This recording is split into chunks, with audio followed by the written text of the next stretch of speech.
আসসালামু আলাইকুম dear viewers. আমরা আজকে আলোচনা করব হাউ টু টেল টাইম, কিভাবে আপনি ইংরেজি ভাষায় সময় বলবেন।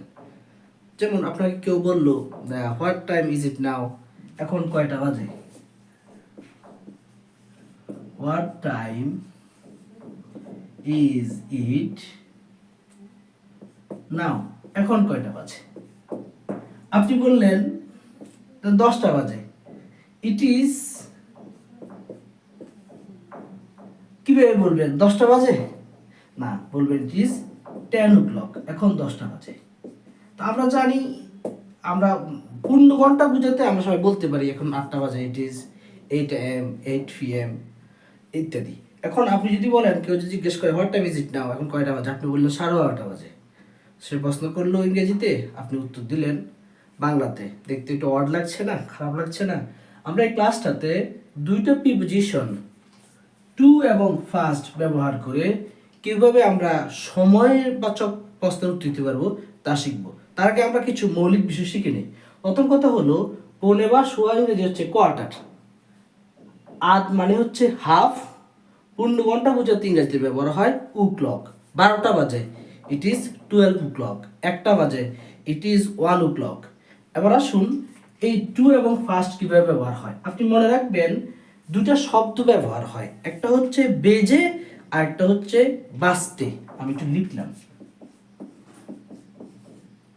বেজে আর একটা হচ্ছে বাজতে। মানে কি, ধরুন 10টা বেজে 15 মিনিট, বেজে মানে 10টা বেজে আরো 15 মিনিট হলো, তাহলে আপনি সেক্ষেত্রে ব্যবহার করবেন প্রিপোজিশন ফাস্ট। আর 10টা বাজতে 15 মিনিট, তাহলে আপনি ব্যবহার করবেন সেক্ষেত্রে প্রিপোজিশন টু। এগুলো ব্যবহার করার নিয়মগুলো খেয়াল করবেন। প্রথমে সংশ্লিষ্ট মিনিটটা, 10টা বেজে 15 মিনিট, আগে 15 মিনিটস বেজে যেহেতু, তখন প্রিপোজিশন হবে ফাস্ট। 15 মিনিট ফাস্ট 10, খেয়াল করুন।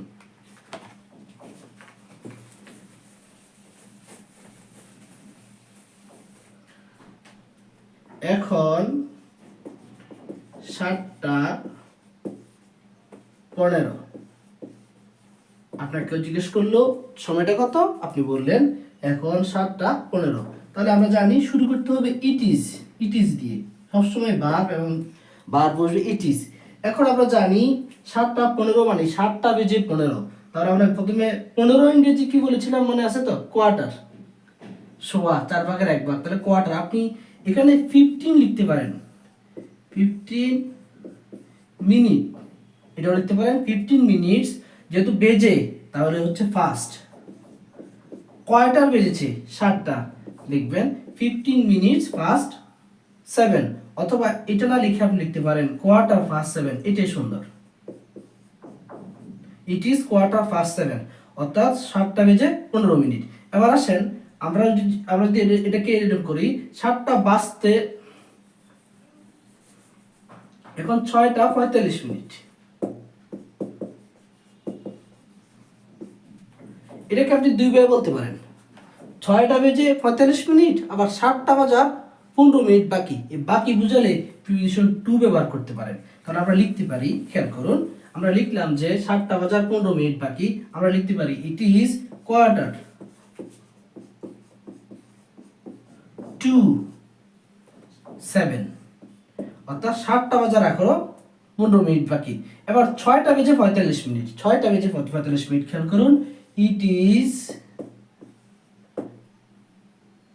45 minutes ফাস্ট 6।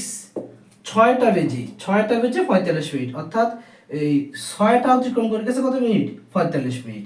আর বরাবর 6টা বাজে, ইট ইজ 6 o'clock। আশা করি আপনারা বুঝতে পেরেছেন। তাহলে আপনারা আমাকে বলুন তো, এখন 10টা বেজে 15 মিনিট কি হবে? Simple, it is quarter fast 10। এখন এই যে বাজতে, এখন 10:30 বাজে, 10:30 বাজে, ওই যে বললাম হাফ, খেয়াল করুন, বুঝলাম আমি। এখন 10:30 বাজে, এই 1 ঘন্টার অর্ধেক হচ্ছে হাফ। আপনি এবার লেখেন ইট ইজ হাফ অর্ধেক, ফার্স্ট 10 অর্থাৎ 10টা বেজে 10কে অতিক্রম হয়ে গেছে হাফ অর্থাৎ 10টা 30 বাজে। আবার যদি এভাবে বলেন, এভাবে বলতে পারেন যে ইট ইজ হাফ টু 11, 11টা বাজার আধা ঘন্টা বাকি। আর যদি ফার্স্ট ব্যবহার করেন ইট ইজ হাফ ফার্স্ট 10, 10টা বেজে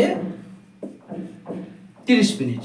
তাহলে আমরা বুঝতে পারলাম যে কাউকে ইংরেজি ভাষায় সময় কিভাবে বলতে হয়। তাহলে আপনি বলতে পারবেন তো, যেমন এক্সাক্ট টাইমটা এই মুহূর্তে আমি যখন ভিডিও করছি হয়তো 11টা 20 মিনিট বাজে, তাহলে আপনাকে বললো যে হোয়াট টাইম ইজ ইট নাও, আপনি বললেন 11টা বেজে 20 মিনিট। খেয়াল করুন, ইট ইজ 20 মিনিট ফার্স্ট 11, 11টা বেজে 20 মিনিট অতিক্রম করে গেছে, 12টা বাজার 40 মিনিট বাকি, ইট ইজ 14 মিনিটস টু 12। তখন আবার 12 ও ক্লক হবে না, ও ক্লক হবে পূর্ণ ঘন্টার সময়, যেমন 10 o'clock ইত্যাদি ইত্যাদি। ধন্যবাদ সবাইকে।